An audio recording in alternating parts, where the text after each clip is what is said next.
Hello student, welcome to my class. Today we learn part 2 C English text chapter 13. But don't think that it is not only the criminals who have to pay the price for our generating waste. हमको ये नहीं सोचना है कि जो scavengers हैं, जो road पे लोग रहते हैं, जिसके घर नहीं होते, वही सिर्फ सफ़र करता है. इन लॉन्ग रन, लंबे समय अगर हम बात करें तो it is we and view, ये हम ही और आप हैं जो वी हैव टू सफ़र, जिसको सफ़र करना पड़ेगा. Waste in return toxin, generous toxin which are absorb by its fertility. Not only this, it may leads to the growing of very harmful crops. और इतना ही नहीं, इससे बहुत हार्मफुल यानी कि बहुत ख़तरनाक यानी डेंजर वाले जो क्रॉप्स होते हैं, जो पॉइजनस क्रॉप होते हैं, वो भी ग्रो होते हैं. If we now here of poisonous vegetables, the dumping grounds and the canal have a role to play in this.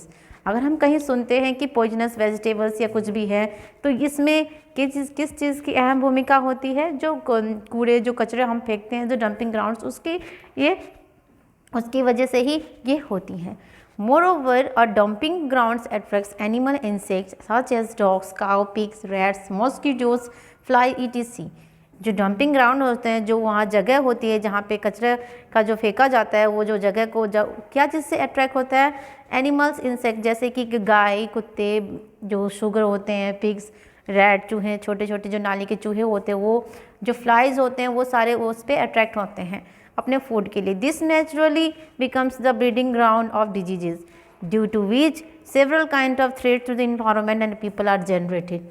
और ये एकदम सीधी तरीक़ा से क्या होता है, जो डिजीज होते हैं, जो बीमारियां होती हैं, उसके कारण यही होते हैं, जिनसे बीमारियां और भी ज़्यादा हमारी कम्युनिटी में फैलती है. It pollutes air and water and has adverse impact on the community health.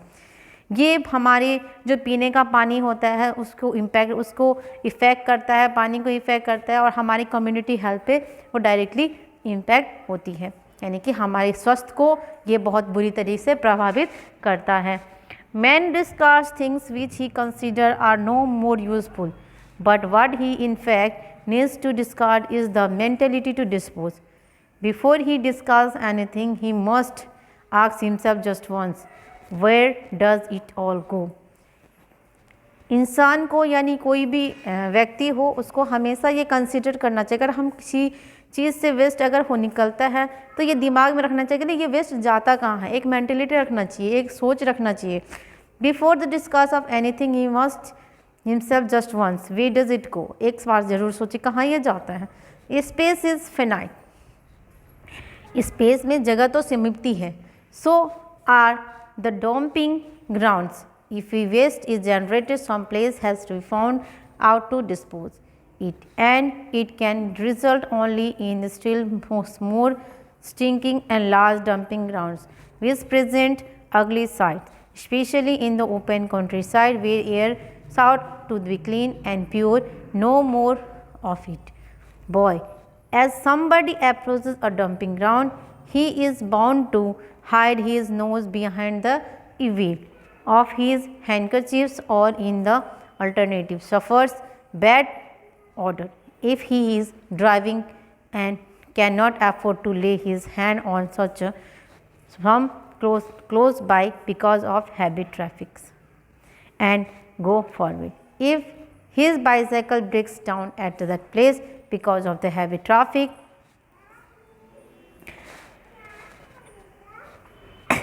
adjoining some dumping grounds, I am afraid he is going to have a very uncomfortable time, and if he happens to have his house near one of these dumping grounds, he is certainly going to live a life of hell. Now see, इस lines में क्या कहा गया? यदि अगर हमने ध्यान नहीं दिया कि कितने सारे जो वेस्टेज निकलते हैं, जो गंदगियाँ होती है, जो कचरे होते हैं, अगर उसको एक सही जगह डिस्पोज नहीं किया तो कुछ भी हो सकता है. कभी अगर हम कहीं से आ रहे हो, अगर हमारी बाईसाइकिल ख़राब हो गई, उसी रास्ते में अगर वैसा ग्राउंड मिल रहा है, तो हमारी वो जो वहाँ से जो रास्ता है घर तक की, वो जैसे नर्क होता है, स्वर्ग और नर्क से भी ज़्यादा बदतर होगा, क्योंकि वहाँ के स्मेल बहुत बदबू आते हैं. आप लोगों ने भी कहीं कहीं स्मेल किया ही नहीं, अपने लाइफ में किया ही होगा कि कैसे स्मेल उस जगह से निकलती है जो कि बहुत ही मुश्किल होते सांस लेने में भी लोगों को। इसीलिए हमें ये सोचना है कि अपनी जो जितने भी वेस्टेज निकल रहे हैं उसको सही जगह डिस्पोज करें, जितना हो सके उसको रिसाइकल करें। In fact we can reduce the generation of waste if we can not avoid to all together much of harm is done by the plastic. सारे वेस्ट को हम रिड्यूस नहीं सकते लेकिन कुछ वेस्ट को रिड्यूस कर सकते हैं। सबसे ज़्यादा जो हमें नुकसान करती है वो है plastic, but certain plastic product are very useful too. लेकिन कुछ प्लास्टिक के प्रोडक्ट ऐसे भी हैं जो हमारे लिए बहुत ही काम के होते हैं, उसको हम अवॉइड कर ही नहीं सकते, उसको हमें इतना ज़रूरत होती है कि हमें उसको यूज़ करना ही होता है। But certain plastic if a man has invented plastic certainly it has to go to be useful. अगर इंसान ने इसकी आविष्कार किया तो ज़रूरत के लिए ही किया होगा। डिस्पोजल सिरिंज में sense, so do some varieties of non biodegradable packing materials and we cannot avoid them. Non biodegradable मतलब जो इन्वायरमेंट को, जो इंसान को जो नुकसान नहीं पहुंचाती, ऐसे हमें काम करने चाहिए, वो पैकिंग ऐसे हमें करना चाहिए। But consider that use a plastic bag hand over to you by your grocer or vegetables hawkers or your book or stationery begins with you in a plastic bags and you being sold water or milk on a biscuit in a plastic pouches. You can very well avoid generating such type of wastage. जैसा कि यहाँ पर बोला गया है, क्या जैसे कि हम अगर कुछ सामान खरीदते हैं किसी भी दुकानदार से तो उसको उसमें सामान के साथ सामान हमें क्या चीज़ में देती है, प्लास्टिक में देती है। चाहे हम सब्जी लेते हैं वो भी हमें प्लास्टिक में मिलता है, चाहे हम बुक लेते हैं या स्टेशनरी से कुछ भी ऐसे मटेरियल्स वगैरह अगर हम परचेज़ करते हैं तो हमें प्लास्टिक में मिलता है। जैसे चाहे हम दूध लाएँ, चाहे हम पानी लाएँ, चाहे बिस्किट्स वगैरह जो भी हम खरीदते हैं वो हमें क्या है, प्लास्टिक के रैपर में मिलते हैं। लेकिन इस चीज़ को हम क्या करते हैं, अवॉइड कर सकते हैं। Everyday things can be bought in a cloth bag instead of a plastic bag, and milk and water can be bought in a glass or instead of plastic pouches or bottles. The kitchen's wastage can be fruitfully used as a manure in our garden and which will help to grow healthy plants. और यहाँ पे बोला गया इन चीज़ों को हम replace कर सकते हैं कपड़े की थैली बना के, कपड़े की बैग बना के, जिसमें हम सारे सामान ले जाएं। अभी भी आप देख सकते हो मोस्ट ऑफ द मॉल्स वगैरह में कि वहाँ पे अगर आप सामान परचेज करते हो उसके बाद जो वो फाइनल जहाँ पे बिल पेमेंट करते हैं उसमें जो बैग यूज़ करते हैं वो कॉटन के होते हैं, तो उसको हम क्या है रिप्लेस कर सकते हैं। जैसे दूध की बोतल्स वगैरह होती है उसको हम क्या है ग्लास के जार में यानी कि शीशे की बोतल में हम उसको यूज़ कर सकते हैं।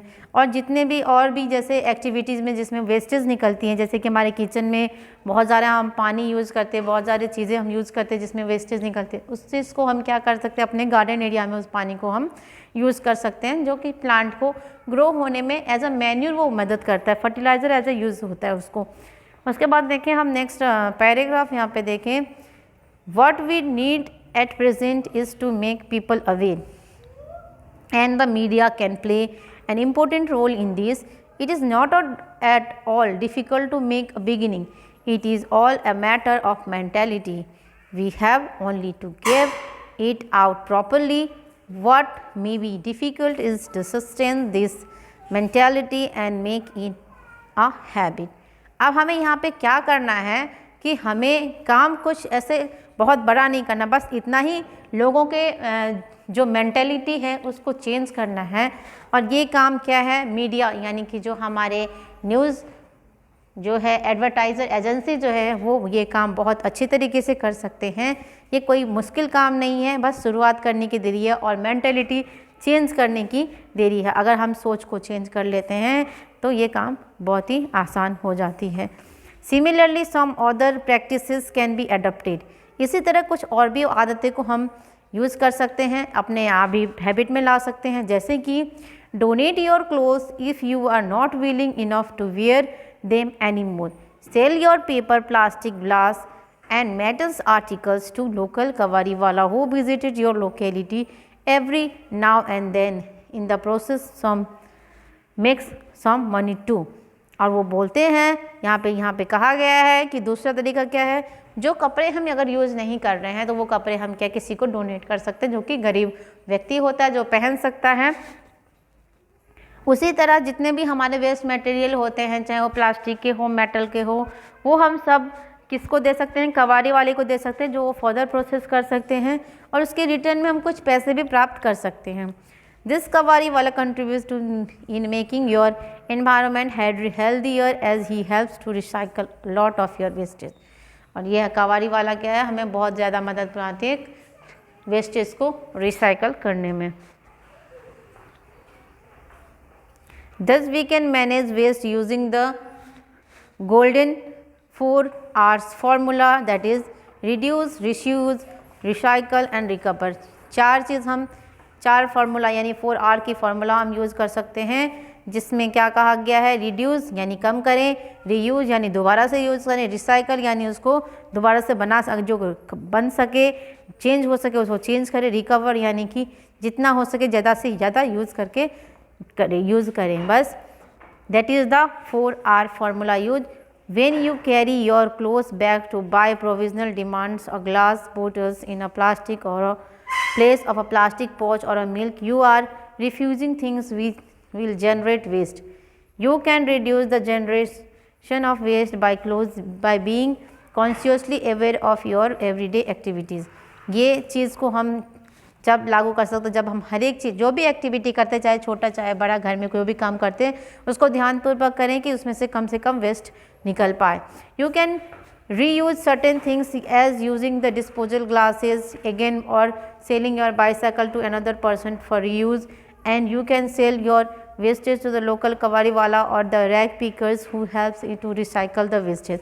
जितने भी जो चीज़ हम नहीं यूज़ कर रहे हैं, अगर वो रीयूजेबल है तो दूसरे को सेल कर दे, दूसरे को दे दें यूज़ करने को, नहीं तो कबाड़ी वाला और जो लेने के लिए, जो कचरे लेने के लिए आता है उसको दे दें, क्योंकि वो इन चीज़ों को दोबारा से रिसाइकल करते हैं, इसलिए उनको दे दें। See the next paragraph, disposal of wastage is a specialist task which requires elaborate management. Disposal यानी कि दोबारा से जो उसको डिस्पोज करके जो प्रोसेस होता है वो एक स्पेशलिस्ट टास्क है जो हर कोई नहीं कर सकता, एक मैनेजमेंट उसके लिए ज़रूरत होती है। Sadly enough our cities and the towns are not equipped with the suitable facility for the disposal of different kinds of wastage. हमारे जो टाउन एरिया है, जो सिटी एरिया है, उसमें ऐसे जो इंस्ट्रूमेंट, ऐसे इक्विपमेंट अभी तक उतनी अवेलेबिलिटी नहीं हुई है कि उसको दोबारा से अच्छे से रिसाइकल कर सके, हर एक मटेरियल को रिसाइकल कर सके। So let sense prevail upon us so to minimize waste by all means of our end। बस इतना ही हम सोचें कि इसको हम कम से कम इसको अपने डेली की एक्टिविटी में निकाल सकें, वेस्ट को कम कर सकें। Thank you for listening.